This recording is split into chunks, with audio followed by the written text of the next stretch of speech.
والصلاة والسلام على سيدنا محمد وعلى آله وصحبه أجمعين أما بعد قال تعالى ومن يعمل مثقال ذرة خيرا يره ومن يعمل مثقال ذرة شرا يره صدق الله العظيم. கண்ணியமான அல்லாஹ்வினுடைய நல்லடியார்களே, அல்லாஹ்வுடைய பெரிய கிருபையால் இந்த முபாரக்கான ஃபஜ்ருடைய தொழுகையிலே அல்லாஹ் நம்மை சந்திக்க வைத்திருக்கிறான். அவன் தூதருடன் சம்பந்தப்பட்ட செய்திகளை பேச கேட்க நம்மை அவன் இந்த இடத்திலே ஆக்கியிருக்கிறான். இஸ்லாமிய உபதேசங்கள் என்பது நம்முடைய உள்ளத்தை தூய்மைப்படுத்துவதற்குண்டான ஒரு விஷயமாக இருக்கிறது. எப்படி நம்முடைய வீடுகள், நம்முடைய அறைகள் அழுக்கடைந்து பாழடைந்து போகிறதோ அதுபோன்று நம்முடைய உள்ளமும் அழுக்கடைந்து பாழடைந்து போகிறது. ஷைத்தானுடைய தீண்டுதலின் காரணத்தினால் இவைகள் ஏற்பட்டு விடுகிறது. அவைகளை நாம் நல்ல அமல்களை கொண்டு நாம் அதை சுத்தம் செய்திட வேண்டும். அது அடிப்படையிலே தான் நாம் அனுதினமும் நமக்கு உபதேசங்கள் பலவற்றை எடுத்துக்கொள்கிறோம். கண்ணியமானவர்களை, இன்றைய தினம் நாம் ஒரு ஹதீஸை பார்க்க இருக்கிறோம். ஹதரத் அபூ ஹுரைரா ரலியல்லாஹு அன்ஹு அவர்கள் அறிவிக்கக்கூடிய ஒரு ஹதீஸாக இருக்கிறது. பெருமானார் ரசூல் அக்ரம் ஸல்லல்லாஹு அலைஹி வஸல்லம் அவர்கள் இந்த உம்மத்திற்கு சொல்லி காட்டினார்கள், இதா மாத்தல் இன்சான், ஒரு மனிதன் இறந்து விட்டான் என்று சொன்னால், அல்லாஹ்விடத்திலே சென்று விட்டான் என்று சொன்னால், இன்கத்த அமலுஹு, 3 அவனுடைய எல்லா அமல்களும் என்னாகி விடுகிறது. இன்கத்த உடைந்து விடுகிறது, துண்டிக்கப்பட்டு விடுகிறது. அதனால் மனிதன் இந்த உலகத்தில் இருந்து விடைபெறுகிற போது அவனுக்கு அல்லாஹ் ரப்புல் ஆலமீன் அமல் செய்வதற்குண்டான விஷயத்தை முடித்து விடுகிறான். உதாரணமாக, ஒயரில் நம்ம என்ன செய்கிறோம், கரண்ட்டை கனெக்ஷன் பண்ணி ஒரு ஃபேனுக்கு லைட்டுக்கு நம்ம கொடுக்குறோம். லைட்டுக்கு ஃபேனுக்கு கொடுக்கக்கூடிய அந்த விஷயம் கரண்ட் இருக்கிறது துண்டிக்கப்பட்டு விட்டால் ஃபேன் ஆகிறது, செயல்படாது. லைட் ஆகிறது, செயல்படாது. அது அப்படியே என்ன ஆகிவிடும், வீணாக ஆகிவிடும். அதற்கு அதனுடைய வேலை முடிந்து விட்டது. அது மாதிரி மனிதனை அல்லாஹ் ரப்புல் ஆலமீன் மூத்தாக்கிவிட்டால், மரணிக்க செய்து விட்டால், அவனை உண்டான எல்லா விஷயமும் என்ன செய்யப்பட்டு விடுகிறது, முடிக்கப்பட்டு விடுகிறது. ஆனால் பெருமானார் இன்னும் சொல்லுவார்கள், இல்லாமின் ஸலாஸத்தி அஷ்யா, 3 விஷயங்களை தவிர்த்து விட்டு மற்ற எல்லா அமல்களும் அவனை விட்டு துண்டிக்கப்பட்டு விடுகின்றன என்பதாக பெருமானார் ஸல்லல்லாஹு அலைஹி வஸல்லம் அவர்கள் சொல்லிட நாம் பார்க்கிறோம். அந்த 3 செய்திகள் என்ன என்பதை பெருமானார் சொல்லுகிறார்கள். ஸதகத்தின் ஜாரியா, முதலாவது அவன் செய்த செயல்களில் நன்மைகளாக மாறக்கூடியவைகளில் ஒன்று ஸதகத்துல் ஜாரியா, நிலையான தர்மம். ஒரு கண்ணியமானவர்களே, ஸதகத்துல் ஜாரியா என்று சொன்ன போது நாம் நிறைய விஷயங்களை நம்ம எடுத்துக்கொள்ளலாம். ஸதகத்துல் ஜாரியாவிலே எத்தனையோ விஷயங்கள் இருக்கிறது, அதை நம்ம நிறைய எடுத்துக்கிறலாம். என்றாலும் நமக்கு தேவைப்படுகிற செய்திகளை நம்ம என்ன செய்யணுங்க, இன்னைக்கு நம்ம பார்க்கணும். ஏன்னா நிறைய செய்திகளை நம்ம சொல்றதுக்கு நேரம் இல்லை. அதனால இன்றைய காலத்திற்கு மிக முக்கியமான ஸதகத்துல் ஜாரியா என்ன அப்படிங்கிறத நம்ம பார்க்கணும். முதலாவது விஷயம் மரம் நடுதல். இந்த மரம் இருக்கிறதே நம்மளுடைய காலத்திலே, அதாவது நீங்கள்லாம் சின்ன பிள்ளையா இருக்கிறப்ப, வயதுகள் இருக்கிறீங்க, நீங்கள்லாம் பருவத்தில் இருக்கும்போது, சிறுபிள்ளையாக இருக்கும் பொழுது இந்த உலகத்திலே இந்த பூமியில பல மரங்கள் இருந்தது. இன்றைக்கு பாருங்கள், மரத்தினுடைய இழப்புகள் நிறைய இருக்கிறது. இதனுடைய தீங்கு என்ன தெரியுமா, மனிதனுக்கு ஒரு காற்று, சுத்தமான காற்று என்பது கிடைக்காமல் போகிறது. இதுதான் இன்றைக்கு இருக்கக்கூடிய விஷயம். பொல்யூஷன் நிறைய ஆகி அதன் மூலியமாக நமக்கு இன்றைக்கு சுத்தமான காற்று கிடைக்கிறதா என்று கேட்டால் அல்ல என்று தான் சொல்ல வேண்டும். காரணம், மனிதர்களாக இருக்கக்கூடிய நாம் என்ன செய்கிறோம், மரங்களை வெட்டி விடுகிறோம். மரங்களுக்கு உண்டான விஷயங்கள், ஹக்குகளை நாம் செய்வது கிடையாது. ஏனோ தானோ என்று நம்முடைய வாழ்க்கை நமக்கு எப்படி இருக்கிறது அப்படி வாழ்ந்து செல்கிறோம். நாம் இஸ்லாத்திற்கும் பயன்படவில்லை, உலகத்திற்கும் பயன்படவில்லை என்று சொன்னால் எதற்கு மனிதனாக வாழ்ந்து கொண்டு? கண்ணியமானவர்களே, நம் மனிதனாக வாழ வேண்டும். ஒரு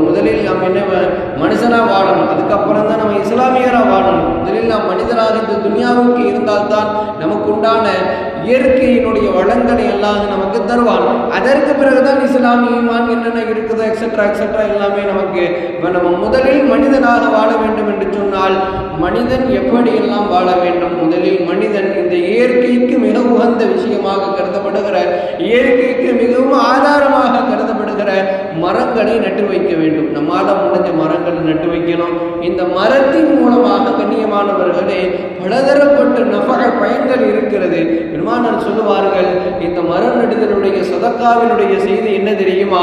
நீங்கள் மரத்தை நட்டுவிட்டு அதை பராமரித்து அதை நீங்கள் பெரிதாக வளர்த்து விட்டு சென்று விட்டீர்கள், நீங்க மௌத்தாயிட்டீங்க. நாளைக்கு இந்த மரத்தில் ஒருத்தவர் நிழலுக்காக வேண்டி ஒதுங்கினால் உங்களுக்கு சதக்கா. அந்த மரத்தில் காய் கனிகள் பழுக்கிறது, காய் கனிகள் முளைக்கிறது. அதை ஒரு குருவியோ ஒரு ஏதாவது ஒரு பறவையோ ஏதாவது ஒரு இனமோ அதை சாப்பிட்டு வாழுதுன்னு சொன்னால் அதுவும் உங்களுக்கு ஒரு சதக்கா. நாளைக்கு அந்த மரம் பட்டுக்கிட்டு விழுந்து விட்டது, அதனின் மூலமாக எரிக்கக்கூடிய எரிபொருளுக்கு ஒரு சதக்கா என்று ஒரு மரத்திற்கு பலதரப்பட்ட சதக்காக்களை பெருமானார் நமக்கு வலியுறுத்தி காட்டுகிறார்கள். எனவே நாம் சதக்காவிலே முதலாவதாக சதக்கத்துல் ஜாரியாவில் நிலையான தர்மம் என்று அழைக்கப்படுகிறவற்றில் நம் முதலில் மரத்தை நட வேண்டும். என்று சொன்னால் மரம்தான் மனிதனுக்கு மிகவும் அத்தியாவசியமான ஒரு விஷயமாக இருக்கிறது. நம்மால் முடிந்த மரங்களை நாம் என்ன செய்யணும்? கண்ணியமானவர்களே நிறைய நட்டு வைக்கணும். இது பெரிய ஒரு பேருதவியாக நமக்கு இல்லை, நம்முடைய சந்ததிக்கு, இந்த உலகத்திற்கு, இந்த இயற்கைக்கு பெரிய ஒரு உதவியாக இருக்கும் என்பதை நீங்களும் நானும் புரிந்து கொள்ள கடமைப்பட்டிருக்கிறோம். இரண்டாவது சதக்கத்துல் ஜாரியா நீரை நாம் அத்தியாவசியமாக கருதுகிறோம். ஒரு மனிதன் நீரின்றி உழையாத உலகு என்பதாக சொல்லுவார்கள். அது மாதிரி நமக்கு நீர் மிக மிக முக்கியமாக இருக்கிறது. நம்மளால முடிந்ததை நம்ம என்ன செய்யணுங்க? நீருக்குண்டான கண்ணியத்தை நம்ம செலுத்தணும். என்ன கண்ணியம்? நமக்கு அல்லாஹ் நீரை தந்திருக்கிறான் என்று சொன்னால் அதை நாம் என்ன செய்ய வேண்டும்? சுருக்கமாக பயன்படுத்தி கொள்ள வேண்டும். எவ்வளவு நமக்கு தேவையோ அவ்வளவு நம்ம என்ன செய்யணும்? பயன்படுத்தணும். கண்ணியமானவர்கள், அந்த மாதிரி நம்ம நீருக்குண்டான விஷயங்களை நம்ம ஏற்படுத்தி தரணும். இன்றைக்கு பாருங்கள், ஒரு காலத்தில் இருந்த வாய்க்கால்கள், ஓடைகள், குளங்கள், குட்டைகள் எதுவுமே இன்னைக்கு இல்லை, எல்லாமே அழிஞ்சு போச்சு. என்ன நம்மலாம் ஒரு காலத்தில் இப்போ இடையெல்லாம் எடுத்துக்கிட்டிங்கன்னா எங்கள் ஊரில் 3 வாய்க்கால் இருக்கும். 3 வாய்க்கால நம்ம குளிச்ச காலம்லாம் இன்னைக்கு பாருங்க, அந்த இடம் சாக்கடையுள்ள இடமாக இருக்கிறது, அசுத்தங்கள் கொண்டுகிற இடமா மாறிடுச்சு. இன்னைக்கு அந்த மாதிரி ஆயிடுச்சு ஊரெல்லாம்.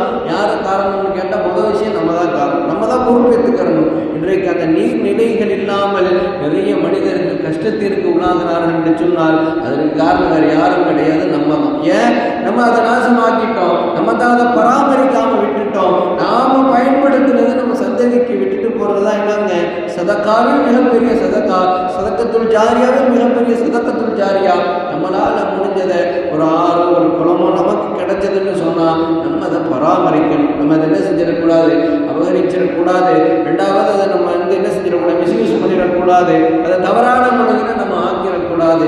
அல்லாஹ் நமக்கு, நம்முடைய முன்னோர்கள் நமக்கு கொடுத்திருக்கிறத நம்ம என்ன செய்யணுங்க? கண்ணியமானவர்களை நம்மளும் அதை பயன்படுத்தணும், பிறருக்கும் அதை விட்டு செல்ல வேண்டும். இதுக்கு நம்ம முதலில் விஷயமாக கருதப்படுகிறது நீரை நாம் கண்ணியத்தோடு பயன்படுத்த வேண்டும், இஸ்ராஃப் செய்யாமல் பயன்படுத்த வேண்டும்.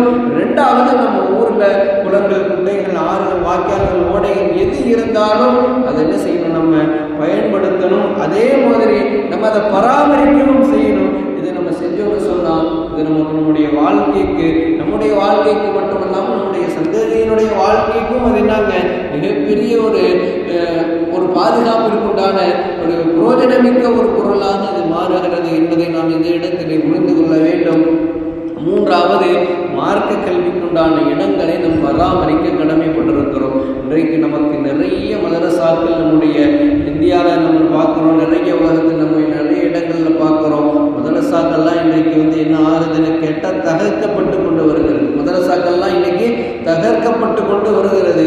ஒரு காலத்திலே மதரசா என்பது என்று இல்லை என்றாலும் கூட ஒரு பள்ளிவாசலில் நடத்தப்படுகிற மதரசா இன்றைக்கு மார்க்க அறிஞர்கள், மார்க்கத்தினுடைய வீரியங்கள் என்னங்க இன்னைக்கு இருக்குது. இது இன்னைக்கு இருக்கிறது, நாளைக்கு இருக்குமான்னு கேட்டால் இருக்காது. ஏன் இருக்காதுன்னு சொன்னால் இன்றைக்கு மார்க்க மதரசாக்கள் எல்லாம் கலைக்கப்பட்டு வருகிறது, இல்லாமல் போகுது.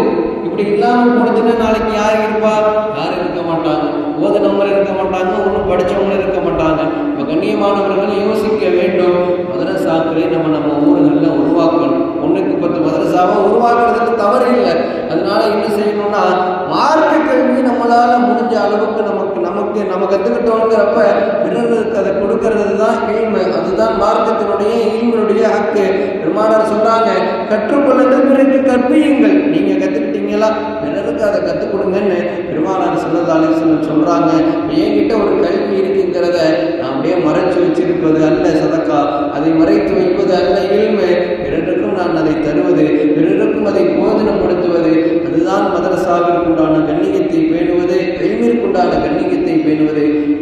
எனவே கண்ணியமான அல்லாஹ்வினுடைய நல்லடியார்கள், இப்படி நிறைய சதக்காக்களை நம்ம பேசலாம். முக்கியமான இந்த விஷயத்தை நம்ம சொல்லிட்டோம். முதலாவது மரம் நடுவது. இது நமக்கு நம்முடைய பின்வருகிற சந்ததிக்கு மிக முக்கியமான ஒரு விஷயமாக சதக்கத்துல் ஜாரியாக இருக்கிறது.